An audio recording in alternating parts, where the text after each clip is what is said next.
नमस्कार, स्वागत है आपका आज की खबर में। मैं हूं आपके साथ विशाल पंडित और आप मेरे साथ सोशल मीडिया प्लेटफॉर्म पर भी जुड़ सकते हैं। स्क्रीन पर मेरे सोशल मीडिया हैंडल्स आपको नजर आ रहे होंगे।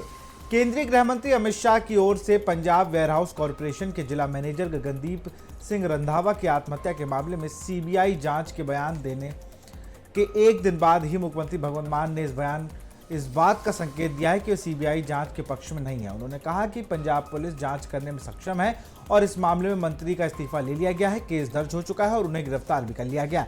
सरकार ने इस मामले की सीबीआई जांच करने की मांग कर रहे विपक्षी दल के नेताओं पर कटाक्ष करते हुए मुख्यमंत्री ने कहा कि जब हरियाणा में एडीजीपी ने आत्महत्या की तब किन लोगों ने सीबीआई की जांच करवाई थी और इस्तीफा दिया था।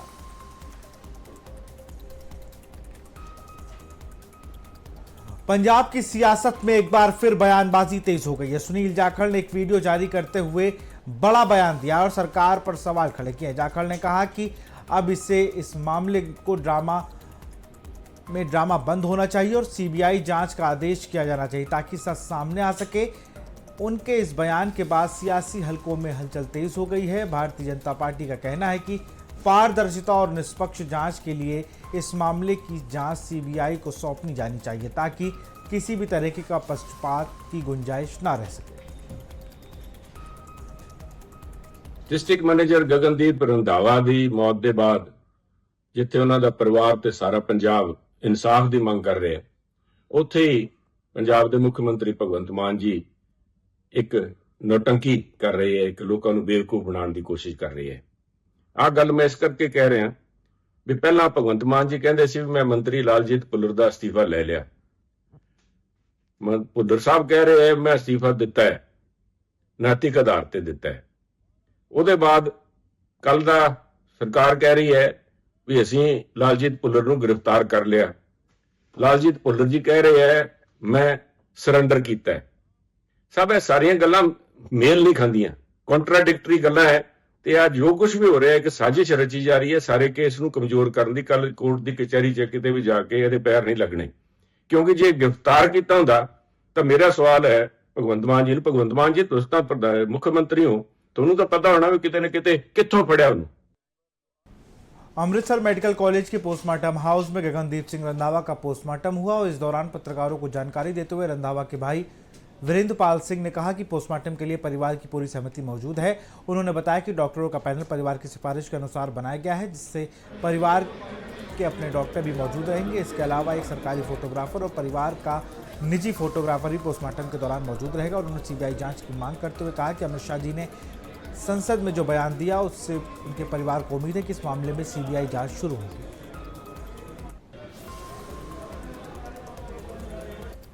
और फिर वधिया डॉक्टर ने इन्होंने भी कहना दिता, साडे अपने डॉक्टर ने मजिस्ट्रेट साहब ने दो एक सरकारी होगा, एक साडा फोटोग्राफर होगा, सारी वीडियोग्राफी होगी। जांच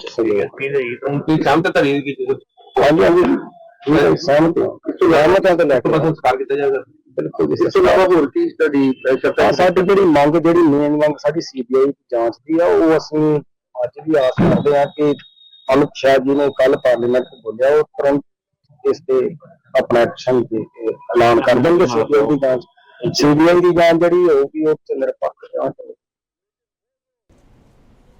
पंजाब की राजनीति और कानून व्यवस्था को लेकर बड़ा बयान सामने आया। रविंदर सिंह भट्टी ने कहा कि भगवंत मान सरकार पूरी तरह पारदर्शिता के साथ काम कर रही है और जो भी दोषी पाया जाएगा उसे सख्त सजा दी जाएगी। उन्होंने बताया कि संबंधित मामले में आरोपी को पहले मंत्रिमंडल से बाहर कर दिया गया है, फिर उसके खिलाफ एफआईआर दर्ज की गई है और बाद में मंडी गोविंदगढ़ से गिरफ्तारी भी हुई। अब यह मामला अदालत में पहुंच चुका है और आगे की पूरी कार्रवाई न्यायालय के फैसले पर निर्भर करेगी। सीबीआई जांच की मांग को लेकर उन्होंने कहा पंजाब पुलिस ने अपना काम करते हुए कार्रवाई की है, इसलिए इस समय किसी अन्य एजेंसी की आवश्यकता नहीं है।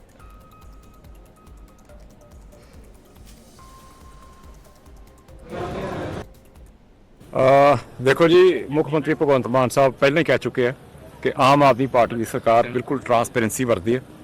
जो भी कोई किसी गल वास्ते जिम्मेवार होएगा उन्होंने उसकी सज़ा मिलेगी। यही कारण है कि भुल्लर साहब से पहला उन्होंने मंत्रिमंडल चों हटाया गया, उस तो बाद उन्होंने FIR हुई है ਤੇ ਮੰਡੀ ਗੋਬਿੰਦਗੜ੍ਹ ਤੋਂ ਉਹਨਾਂ ਦੀ ਗ੍ਰਿਫਤਾਰੀ ਹੋਈ ਹੈ। ਇਹ ਮੇਰਾ ਕਹਿਣਾ ਇਹ ਹੈ ਕਿ ਜੋ ਵੀ ਕੋਈ ਗਲਤ ਕੰਮ ਹੋਏਗਾ ਉਹਦੀ ਸਜ਼ਾ ਉਹਨੂੰ ਮਿਲੇਗੀ, ਪਰ ਅੱਗੋਂ ਫਰਦਰ ਜਿਹੜੀ ਕਾਰਵਾਈ ਹੈ, ਕਿਉਂਕਿ ਅੱਜ ਕੋਰਟ 'ਚ ਪੇਸ਼ ਕੀਤਾ ਜਾਣਾ ਮੰਤਰੀ ਸਾਹਿਬ ਨੂੰ, ਤੇ ਜੋ ਵੀ ਹੁਣ ਜੱਜ ਸਾਹਿਬ, ਕਿਉਂਕਿ ਹੁਣ ਅਦਾਲਤ 'ਚ ਮਾਮਲਾ ਹੈ, ਇਸ ਕਰਕੇ ਜੋ भी अदालत फैसला करेगी वो सारे। नंगल में 18 मार्च से चल रहे स्वदेशी मेले का आज अंतिम दिन हरियाणा के मुख्यमंत्री नायब सिंह सैनी ने बतौर मुख्य अतिथि पधारे। इस मौके पर उन्होंने हरियाणा सरकार द्वारा जनहित में चलाई जा रही योजनाओं के बारे में विस्तार से जानकारी दी। तो वहीं पंजाब सरकार पर कड़े प्रहार करते हुए कहा गया कि जब से पंजाब में आम आदमी पार्टी की सरकार बनी है तभी से पंजाब की कानून व्यवस्था पूरी तरह चरमरा गई।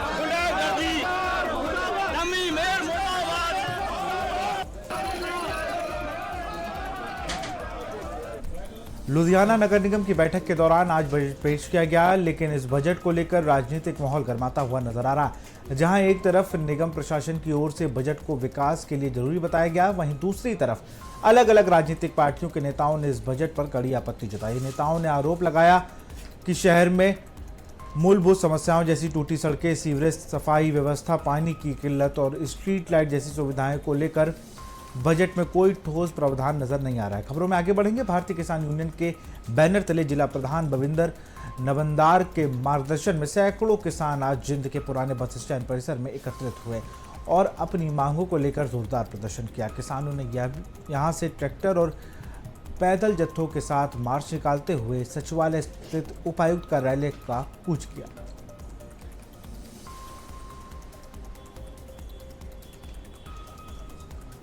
ड्रग्स के खिलाफ अभियान के तहत बड़ी कार्रवाई सामने आई है। बठिंडा पुलिस ने सीआईए स्टाफ एक टीम ने नशे के खिलाफ सख्त कदम उठाते हुए 2 आरोपियों को गिरफ्तार किया है। कार्रवाई के दौरान पुलिस ने आरोपियों के पास से 106 ग्राम हेरोइन बरामद की है, जिसकी बाजार में काफ़ी बड़ी कीमत बताई जा रही है। पुलिस का कहना है कि ड्रग के नेटवर्क को ख़त्म करने के लिए लगातार अभियान चलाया जा रहा है और नशे के कारोबार में शामिल लोगों के खिलाफ सख्त कार्रवाई की जा रही है। इससे गिरफ्तारी नशे के खिलाफ चल रहे अभियान की एक बड़ी सफलता माना जा रहा है, जिससे क्षेत्र में ड्रग्स माफिया के खिलाफ पुलिस की सख्ती का संदेश आया है।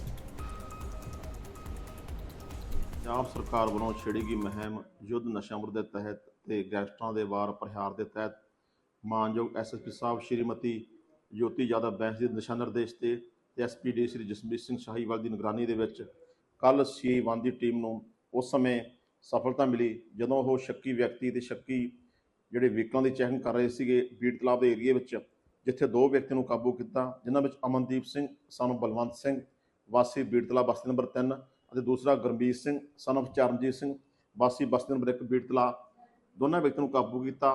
ਜਦੋਂ ਇਹਨਾਂ ਦੀ ਤਲਾਸ਼ੀ ਕੀਤੀ गई तो एक मोटरसाइकिल के ऊपर आ रहे थे।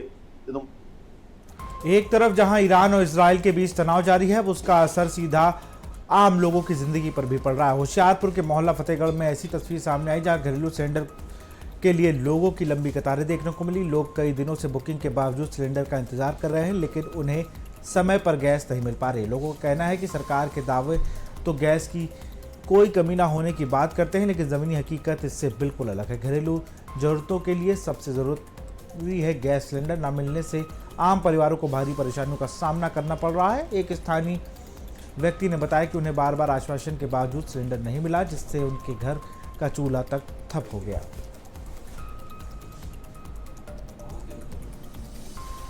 जीरकपुर के रंजन प्लाजा में स्थित होटल सिटी पैलेस में एक युवक द्वारा आत्महत्या करने का मामला सामने आया, जिससे इलाके में सनसनी फैल गई। मृतक की पहचान अभिषेक चौहान के रूप में हुई है, जो हिमाचल प्रदेश का रहने वाला बताया जा रहा है। जानकारी के मुताबिक यह वही होटल है जहां कुछ समय पहले जीरकपुर पुलिस ने देह व्यापार के आरोप में कार्रवाई करते हुए 3 लड़कियों को रेस्क्यू किया था। इस मामले में पुलिस ने 2 युवकों के खिलाफ केस भी दर्ज किया था। होटल बंद कर दिया गया था। सूत्रों के मुताबिक बंद किए गए इस होटल के 2 दिन पहले अवैध रूप से दोबारा खोल दिया गया। ऐसे में सबसे बड़ा सवाल यह है कि आखिर किसकी अनुमति से ये होटल फिर से शुरू हुआ था। जी रेड कंडक्ट की गई है पुलिस पार्टी वालों सिटी होटल सिटी पैलेस से। ਇਹ ਐਕਚੁਅਲੀ ਅਸੀਂ ਕੁਝ ਮਹੀਨੇ ਪਹਿਲਾਂ ਹੀ ਇੱਕ ਹੋਟਲ ਕੰਗਨਾ ਸੀਗਾ ਜਿਹਨੂੰ ਅਸੀਂ ਪਲਟਾਨਾ ਵਾਲੀ ਪਾਸੇ ਤੋਂ ਸੀਲ ਕੀਤਾ ਸੀ। ਇਹ ਉਹਦੀ ਹੀ ਓਨਰਸ਼ਿਪ ਨੇ ਉਹਦੇ ਹੀ ਓਨਰ ਇੱਧਰ ਵੀ ਕਹੇ ਚਲਾ ਰਹੇ ਸੀਗੇ ਤੇ ਉਸ ਟਾਈਮ ਵੀ ਅਸੀਂ ਇਹ ਸਿਟੀ ਪੈਲੇਸ ਤੇ ਕਨੈਕਟ ਕਰਵਾਈ ਸੀ, ਬਟ ਉਸ ਟਾਈਮ ਸਾਨੂੰ ਇਹਦੀ ਲੋਕੇਸ਼ਨ ਨਹੀਂ ਸੀ ਟ੍ਰੇਸ ਹੋ ਰਹੀ। ਅੱਜ ਸਾਨੂੰ ਇਨਫੋਰਮੇਸ਼ਨ ਆਈ ਸੀ ਕਿ ਇੱਥੇ ਫਿਰ ਤੋਂ ਕੰਮ ਚੱਲ ਰਿਹਾ ਤੇ ਅਸੀਂ ਆਪਣੀ ਰੇਡ ਕਨੈਕਟ ਕਰਵਾਈ ਹੈ ਤੇ ਔਨ ਦਾ ਸਪॉट ਸਾਨੂੰ ਆਬਜੈਕਸ਼ਨੇਬਲ ਮਟੀਰੀਅਲ ਮਿਲੇ हैं। ਇੱਥੋਂ ਅਸੀਂ 3 ਕੁੜੀਆਂ ਵੀ ਰੈਸਕਿਊ ਕੀਤੀਆਂ ਨੇ ਤੇ ਆਪਣੇ ਹੁਣ ਆਈਓ ਸਾਹਿਬ ਸਾਡੇ ਆਏ ਹੋਏ ਆ, ਅਸੀਂ ਆਪਣੀ ਕਾਰਵਾਈ ਕਰਕੇ ਅੱਗੇ ਵੀ ਇਸ ਦਾ ਮੈਨੇਜਰ ਜਿਹੜਾ ਹੈਗਾ ਹੋਟਲ ਦਾ ਉਹਨੂੰ ਅਸੀਂ ਅਰੈਸਟ ਕਰਾਂਗੇ ਤੇ ਅੱਗੇ ਜਿਹੜਾ ਹੋਟਲ ਦਾ ਓਨਰ ਹੋਊਗਾ ਔਰ ਇੱਕ ਪ੍ਰਾਪਰਟੀ ਦਾ ਓਨਰ ਹੋਊਗਾ ਔਰ ਇਹਨੂੰ ਸੀਲ ਵੀ ਕਰਵਾਇਆ कुछ पता लगे ਜਿਹੜੇ ਆਪਣੀ ਮਨਮਰਜ਼ੀ ਦੇ ਨਾਲ ਇਸ ਪ੍ਰੋਸੈਸ ਨੂੰ ਲੈ ਕੇ ਜਾਂ ਕੋਈ ਮਜਬੂਰੀ ਬਸ ਸੀ। ਇਹ actually most of the girls ਜਿਹੜੀ ਹੈ ਇਹ ਜਿਹੜੇ ਲੋ ਕਲਾਸ ਸੋਸਾਇਟੀ ਫੈਮਿਲੀਜ਼ ਦੀਆਂ ਹੁੰਦੀਆਂ ਜਿਨ੍ਹਾਂ ਨੂੰ ਪੈਸੇ ਦੀ ਲੋੜ ਹੁੰਦੀ ਹੈ, ਇਕਨੋਮਿਕ ਰੀਜ਼ਨਸ ਕਰਕੇ ਇਹ ਉਰੇ ਆ ਜਾਂਦੀ ਹੈ, ਬਟ ਇਹ ਔਨ ਦਾ ਜੌਬ ਦੀ ਭਾਲ ਦੇ ਵਿੱਚ ਆਉਂਦੀ ਹੈ, ਬਟ ਇੱਥੇ ਆ ਕੇ ਇਹ ਟ੍ਰੈਪ ਹੋ ਜਾਂਦੀ ਹੈ। ਤੇ ਜਦੋਂ ਇਹ ਸਾਨੂੰ ਦੱਸਦੀਆਂ ਸਾਡੀ ਵਿਕਟਿਮਾਈਜ਼ਡ ਅਪਰੋਚ ਹੈ ਇਹਨਾਂ ਨੂੰ ਲੈ ਕੇ, ਇਹਨਾਂ ਦੇ ਗਾਰਡੀਅਨਸ ਨੂੰ ਹੈਂਡਓਵਰ ਕਰ ਦਿੱਤਾ ਜਾਂਦੀ ਹੈ ਔਰ ਜਿਵੇਂ ਵੀ ਸਾਨੂੰ ਇਹਦੀ ਇਨਫੋਰਮੇਸ਼ਨ ਆਉਂਦੀ ਹੈ ਅਸੀਂ ਇਨਸ਼ੋਰ ਕਰਦੇ ਹਾਂ ਕਿ ਇਹਨਾਂ ਦੀ ਕਾਉਂਸਲਿੰਗ ਕਰਕੇ ਇਹਨਾਂ ਨੂੰ ਚੰਗੇ ਆਪਣੇ ਪੈਰੈਂਟਸ ਨੂੰ ਹੈਂਡਓਵਰ ਕਰਕੇ ਜਾਂ ਗਾਰਡੀਅਨਸ ਨੂੰ ਮੁੜ ਕੇ ਇਸ ਰਸਤੇ ਵੱਲ ਨਾ ਪੈਣ। भिवानी में ओलावृष्टि और तेज हवाओं ने किसानों की मेहनत पर पानी फेर दिया है। बर्बाद फसलों के मुआवजे की मांग को लेकर किसानों ने अब प्रशासन का दरवाजा खटखटाया है। भिवानी के गांव जाटू लोहारी के किसान 21 और 23 मार्च को हुई ओलावृष्टि से खराब हुई फसलों के मुआवजे की मांग को लेकर लघु सचिवालय पहुंचे, जहां किसानों ने उपायुक्त को ज्ञापन सौंपते हुए अपनी पीड़ा जाहिर की। जाटू लोहारी के सारे जमींदार आ रहे हैं। जाटू लोहारी में जी पिछले 19 तारीख से बरसात के कारण भारी नुकसान हुआ फसलों में जी। तो फसलों में अब ऐसा नुकसान है कि उसमें से कुछ निकल पाना बहुत मुश्किल है और ऐसी नौबत आ रही है इनके जो हालात हैं कि भाई कुछ भी दाना वहां से जमींदार को नहीं मिलेगा। पहले ही हमारे पिछला जो फसल थी वो भी पूरी तरह से खराब हो गई थी, उसका भी 1 पैसा आज तक मुआवजे का नहीं मिला। अब हम दोबारा डी साहब से इस उम्मीद के साथ आए हैं कि कम से कम ऐसा कोई मुआवजा मिल जाए ताकि हम लोग अपने बच्चों को पाल सकें। आज ऐसी हालत है, अगर परिस्थितियां ऐसी ही रही तो नाज इन लोगों को दूसरे गांव से, पड़ोसियों से मांग के लेना पड़ेगा। दूसरे गांव से आज गांव में नाज की बहुत बड़ी समस्या आ जाएगी जी। कितनी जमीन है, कितने किसान इसमें प्रभावित हो रहे हैं? जमीन तो जी पूरा रकबा है जी, पूरे गांव का जितना रकबा है उसमें से 80-85% रकबा खराब हो गया जी। बिलासपुर के झंडुता में एलपीजी सिलेंडरों की कमी ने स्थानीय व्यापारियों और आम लोगों को बुरी तरह प्रभावित किया है। झंडुता व्यापार मंडल के प्रधान प्रशांत शर्मा ने इस गंभीर समस्या पर चिंता जताते हुए प्रशासन और राज्य सरकार से तत्काल कार्रवाई की मांग की है। प्रशांत शर्मा ने बताया कि पूरे देश में कॉमर्शियल गैस सिलेंडरों की कमी का दौर चल रहा है, लेकिन झंडुता में स्थित सबसे ज़्यादा चिंताजनक है। यहाँ कॉमर्शियल सिलेंडर बिल्कुल उपलब्ध नहीं कराए जा रहे हैं। जैसा कि आपको विदित है कि इस समय सिलेंडरों को लेके पूरे भारतवर्ष में, पूरे हिमाचल प्रदेश में हाहाकार, जो एक विश्व युद्ध की ओर हमारा ये विश्व जा रहा है, उसके कारण पूरे भारत में भी इस तरह की कमी देखने को मिल रही है। जहां तक झंडुता की बात है, झंडुता में जो कमर्शियल सिलेंडर है, कमर्शियल सिलेंडर दिए ही नहीं जा रहे हैं। हमें पता चल पाया कि पीछे अभी ये नलवाड़ी फेयर हो रहा था, तो झंडुता के जो यहाँ पे कमर्शियल सिलेंडर थे वो वहाँ पर दिए गए। मैं प्रशासन से और सरकार से चाहूंगा कि जो यहाँ पर व्यापारी व्यापार कर रहा है, कोई ढाबा चला रहा है, कोई मिठाई की दुकान है, तो ये कमर्शियल सिलेंडर के ऊपर ही काम चलते हैं। और इस समय हमारी जो ढाबे संचालक हैं या मिठाई विक्रेता हैं, वो दूसरे को घरेलू सिलेंडर वैसे ही यूज नहीं कर सकते, तो उनका चालान कट जाता है।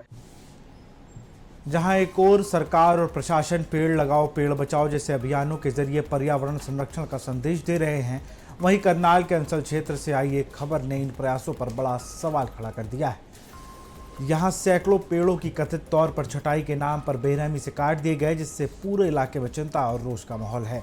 छटाई के नाम पर कटाई का खेल स्थानीय लोगों के अनुसार पेड़ों की सामान्य छटाई की आड़ में उन्हें इस कदर काटा गया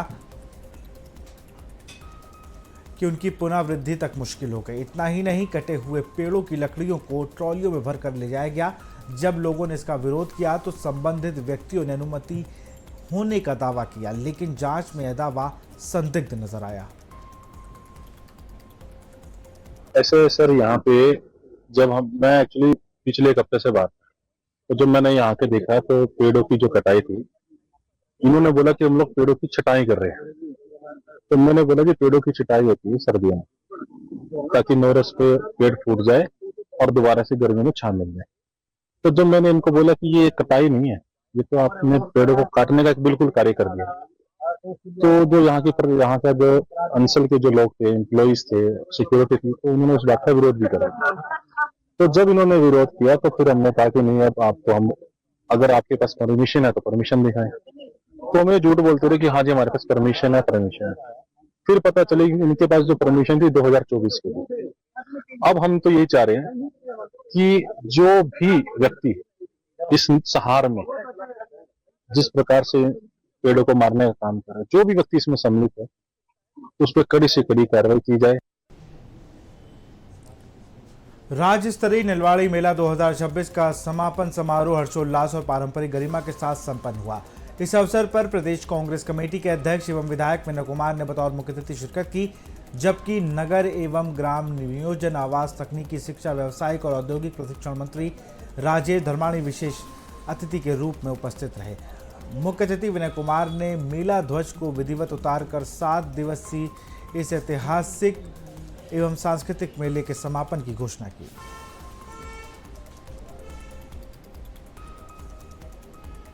हरियाणा के भिवानी से आस्था और भक्ति की अद्भुत तस्वीरें सामने आ रही हैं, जहां चैत्र नवरात्रि के छठे दिन मां कात्यायनी की पूजा अर्चना के लिए श्रद्धालुओं की भारी भीड़ उमड़ पड़ी।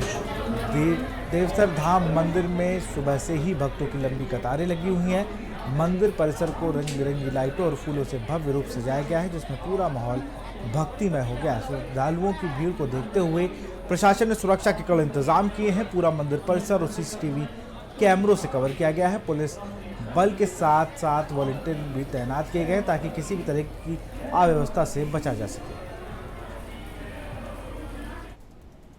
श्री कौरपाल पुजारी जी, श्री दुर्गा मंदिर ट्रस्ट देवसर और सभी भक्तों को नवरात्रों की शुभकामनाएं देता हूं और माता रानी के चरणों में सभी भगत एकदम से लेकर के आज तक भीड़ लगी हुई है और बहुत अच्छा व्यवस्था चल रही है और कोई भी आने वाले को कोई दिक्कत नहीं है। सभी के लिए सुविधाएं कर दी गई हैं, कोई दिक्कत नहीं है, रहने की, खाने की, पीने की कोई समस्या नहीं है।